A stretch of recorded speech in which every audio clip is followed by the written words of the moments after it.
कि वो कम अज़ कम 184(3) के मामलात पर, इंसानी हकूक़ की पाबंदियों के मामलात पर बोलेंगे, बात करेंगे, सवाल उठाएंगे और कम अज़ कम डाइसेंट करेंगे। और ये चीज़ आवाम तक आनी भी चाहिए, पब्लिक भी होनी चाहिए, ताकि लोगों को पता चले।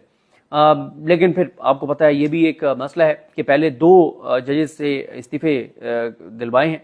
और मैं नहीं कहता, काजी फैसल साहब के जो करीब रहने वाले हैं, जो आजकल उनसे नाराज़ हैं, वो ये कहते हैं कि काजी साहब ने ये शर्त रखी थी कि जनाब मैं ये चीज़ें करूँगा और उसके बदले में आप 2 जजेस का सर मुझे पेश करेंगे, एक इजाज़ुल हसन साहब का, एक मज़ाहिर अली अकबर नकवी साहब का। ये 2 जजेस मुझे नहीं चाहिए। तो अब एक जजेस के अंदर एक मैं नहीं समझता मुनीब अख्तर साहब के अंदर ये खौफ होगा, लेकिन ओवरऑल जजेस के अंदर एक खौफ ये ज़रूर है कि अगर हमने काजी साहब से डेसेंट किया तो कहीं हमें मुस्ताफ़ी होने पर ही मजबूर ना कर दिया जाए। ये एक खौफ के बारे में वकला खुद ये बात करते हैं।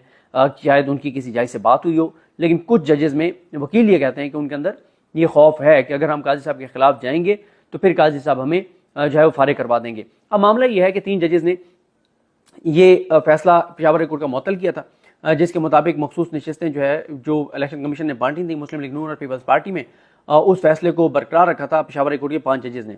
उसके ऊपर जब सुप्रीम कोर्ट में मामला आया तो उसमें मंसूर अली शाह साहब, मोहम्मद अली मदद साहब और